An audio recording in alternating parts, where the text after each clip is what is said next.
하나님 우리 아버지와 주 예수 그리스도로부터 오는 은혜와 평강이 오늘 주일 공동예배에 참석하신 팔복교회 성도님들과 함께하기를 바랍니다.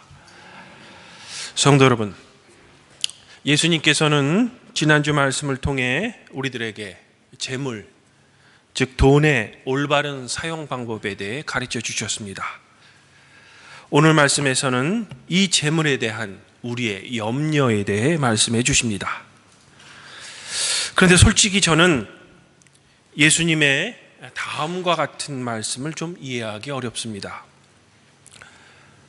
목숨을 부지하려고 무엇을 먹을까 하고 걱정하지 말고, 몸을 보호하려고 무엇을 입을까 하고 걱정하지 말라.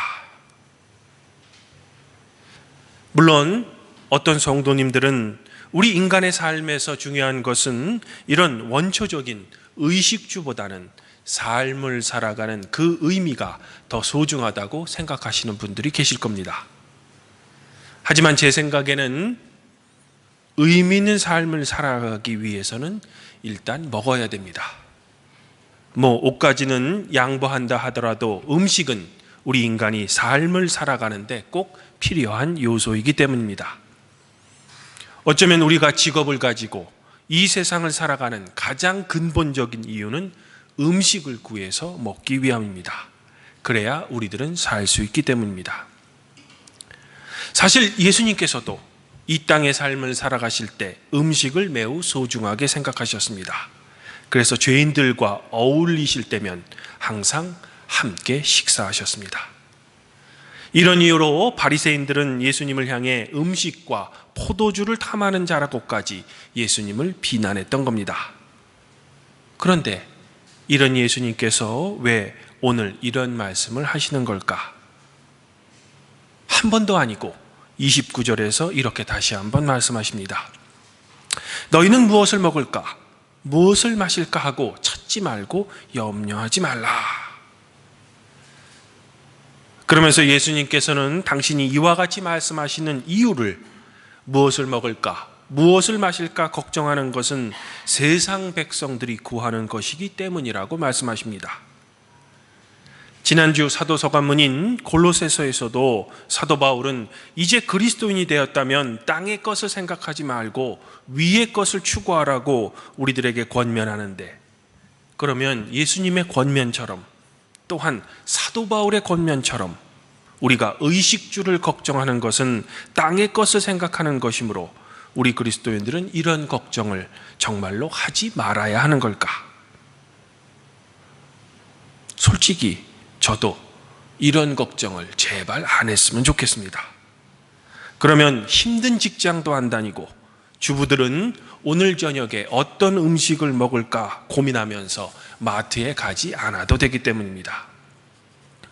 그러므로 오늘 예수님의 이런 권면은 부족한 저의 생각에는 일상을 살아가는 평범한 우리들에게는 배부른 소리처럼 들리기까지 합니다.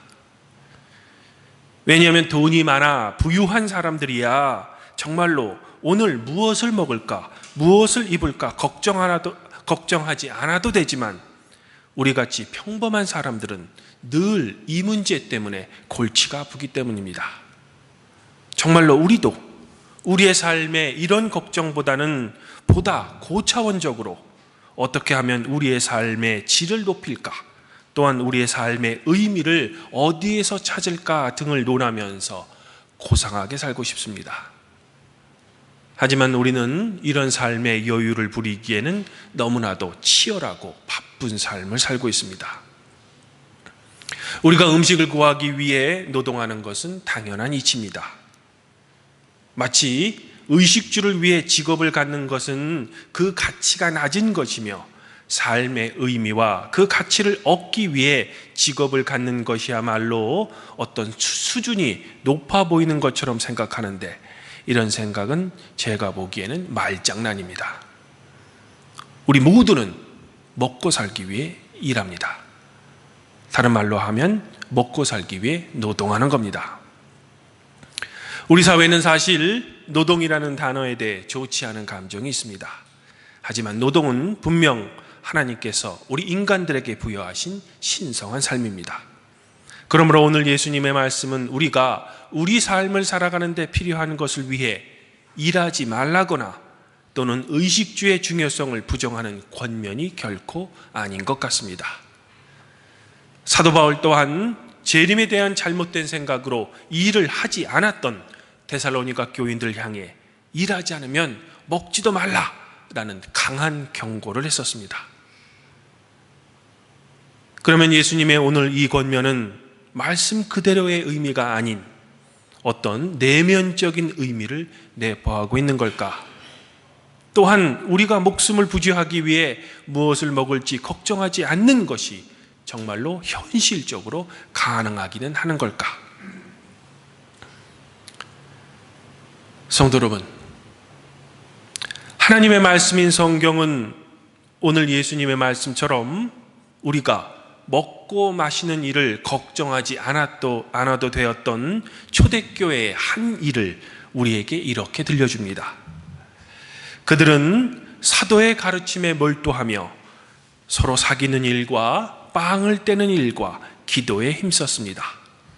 모든 사람은 모두 함께 지내며 모든 것을 공동으로 소유하였습니다. 그들은 재산과 소유물을 팔아서 모든 사람에게 필요한 것을 나누어 주었습니다.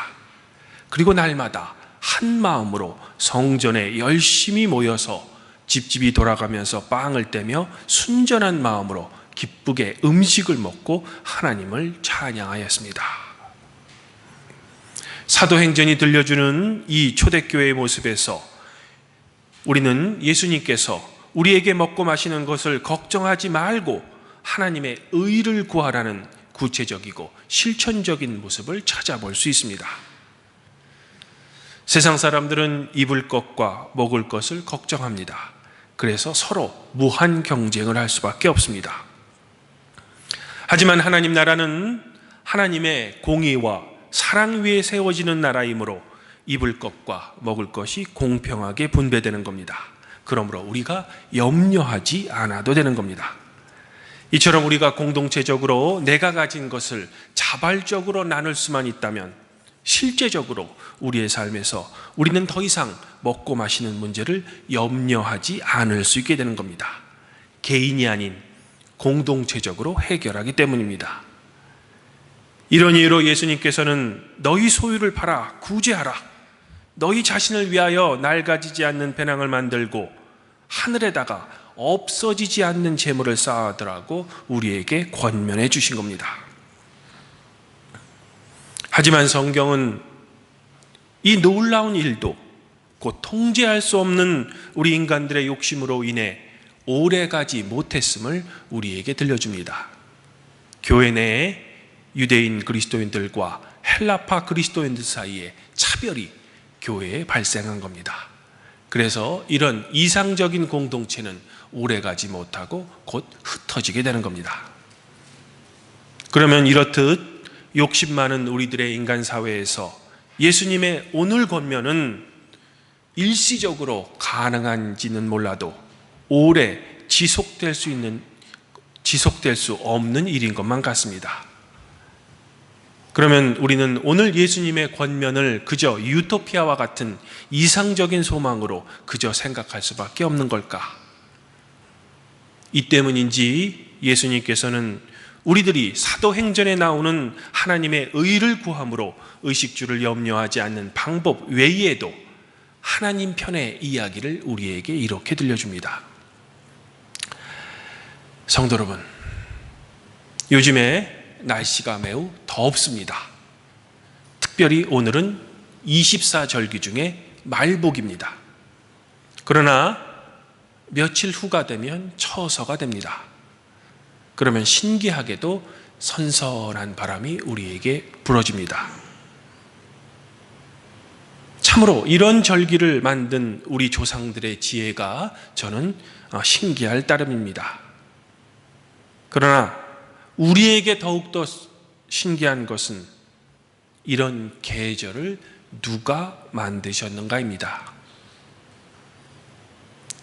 우리의 조상들은 자연의 변화를 관찰하고 자연의 시간적인 흐름을 절기로 정한 것뿐입니다. 즉 이런 절기로 표현되는 계절을 만드신 분은 바로 창조주 하나님이시라는 겁니다. 그리고 그런 분이 오늘 예수님의 말씀에 등장하는 까마귀와 백화파처럼 우리를 보존하시겠다는 겁니다. 어쩌면 이런 계절이 반복되고 혼탁하고 이 불안한 세계가 그래도 여전히 유지되는 이유는 하나님 당신께서 창조하신 이 세상을 보존하고 유지하겠다는 하나님의 신실하시고 굳건한 의지를 우리에게 보여주는 겁니다. 하나님께서는 이런 신실한 분이심으로 우리의 삶이 우리를 압박해오더라도 우리를 지키시겠다는 겁니다. 그러므로 삶의 가장 기초적인 의식주 문제로 우리에게 낙심하지 말 것을 위로해 주시는 겁니다. 하나님께서는 창조 때에 내가 온 땅 위에 있는 씨 맺는 모든 채소와 씨 있는 모든 열매를 맺는 모든 나무를 너희에게 준다. 이것들이 너희의 먹을 것이 될 것이다. 땅의 모든 짐승과 공중의 모든 새와 땅 위의 모든 풀을 너희에게 먹거리로 준다라고 말씀하셨습니다. 그리고 성경은 하나님 말씀 그대로 되었다고 우리에게 전해줍니다. 이런 이유로 예수님께서는 솔로몬의 왕의 모든 영광도 들에 핀 백합화보다 못하다고 말씀하고 계신 겁니다. 왜냐하면 솔로몬 왕의 영광은 그가 죽으면 없어지지만 들에 핀 백합화는 하나님께서 이 세상을 보존하시고 유지하시는 한 영원하기 때문입니다. 그러므로 오늘 예수님의 말씀은 사도행전에 나왔던 우리의 시도가 실패하더라도 신실하신 하나님을 믿고 신뢰하라는 겁니다. 어쩌면 예수님께서 주기도문에서 우리에게 날마다 일용할 양식을 달라는 간구는 신실하신 하나님을 믿고 구하라는 겁니다. 종교개혁자 마틴 루터는 자신의 소교리 문답에서 이 간구의 문답을 이렇게 답변합니다. 제4기원, 오늘 우리에게 일용할 양식을 주시옵고 이것은 무슨 뜻입니까? 답입니다. 우리의 기도가 없어도 하나님께서는 일용할 양식을 분명히 주십니다. 우리뿐만 아니라 악한 사람에게도 주십니다. 그러나 우리는 이 간구를 통해 매일의 양식을 주시는 분이 하나님이심을 깨닫고 감사하며 받기 위해 기도합니다. 루터의 말대로 우리의 요청이 없어도 하나님께서는 우리에게 분명히 일용할 양식을 주십니다. 심지어는 그 사람이 악인이어도 말입니다. 왜냐하면 일용할 양식은 하나님 나라가 이 땅에 임하는 가장 첫 번째 일이며 하나님께서 창조하신 이 세계를 보존하고 유지하시겠다는 하나님의 굳은 의지를 우리에게 보여주는 일이기 때문입니다. 오늘 예수님께서는 하나님의 이런 신실함을 믿으라는 위로의 말씀을 우리에게 전해주신 겁니다. 이런 위로가 지금 이 시간 성도 여러분들의 마음의 일부가 되기를 소망합니다. 사랑하는 저의 발복교회 성도 여러분, 저는 끝으로 오늘 예수님께서 먹을 것을 위해 염려하지 말라는 권면을 매주일 우리가 주일 공동 예배 때 함께 나누는 성만찬의 의미와 함께 숙고하면서 저의 설교를 정리할까 합니다. 우리는 성만찬 때 빵과 포도주에 실제하는 예수님의 몸과 피를 교회 공동체가 함께 먹고 마십니다. 이것은 주님께서 하신 놀라운 구원의 사건을 기억하는 것 외에도 현재를 살고 있으며 미래의 삶을 걱정하는 우리에게 보다 더 큰 의미를 줍니다. 즉, 우리는 빵과 포도주를 실제로 먹고 마십니다. 어쩌면 우리가 하는 이 먹고 마시는 행위는 오늘 예수님의 말씀처럼 우리에게 날마다 일용할 양식을 공급해 주시겠다는 하나님의 신실한 의지를 우리 눈에 가시적으로 보여주며 우리의 감각으로 경험하는 실제 사건이 됩니다. 신앙이란 근본적으로 먹이는 것, 그리고 받아먹는 것이기 때문입니다. 예수님께서는 이렇듯 성만찬을 통해 우리의 실제 삶에 들어오십니다. 그리고 당신께서 말씀하신 내가 바로 생명의 빵입니다. 나에게 오는 사람은 결코 배고프지 않고 나를 믿는 사람은 결코 목마르지 않을 것입니다 라는 주님의 말씀이 우리가 성만찬을 먹고 마실 때 우리의 삶의 일부가 되어 우리의 배고픈 육체와 지친 영혼을 채워줍니다.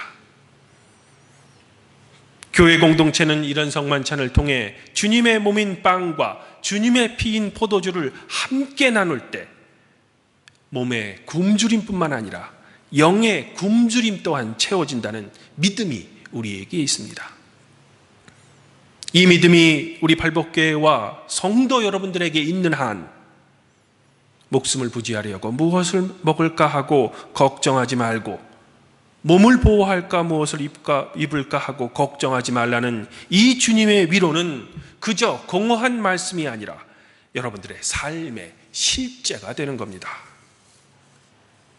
그러므로 아무쪼록 발복교회 성도 여러분들은 이제 곧 우리가 함께 나눌 성만찬의 신비 속에서 여러분들의 삶의 모든 염려를 주님께 맡기시고 주님께서 공급해 주시는 삶의 위로와 평강이 여러분들의 삶에 실제하기를 소망합니다. 또한 사도 바울의 빌립보 교회를 향한 축복의 선언처럼 하나님께서는 그리스도 예수 안에서 영광 가운데 그 풍성한 대로 여러분의 삶에 필요한 모든 것을 여러분들 가정에 채우심이 이 발복교회와 모든 성도들에게 임하길 지금 이 시간 주님의 이름으로 간절히 축원드립니다. 그리하면 모든 지각에 뛰어나신 하나님의 평강이 그리스도 예수 안에서 여러분들의 마음과 생각을 지켜주실 것입니다. 봉헌 영과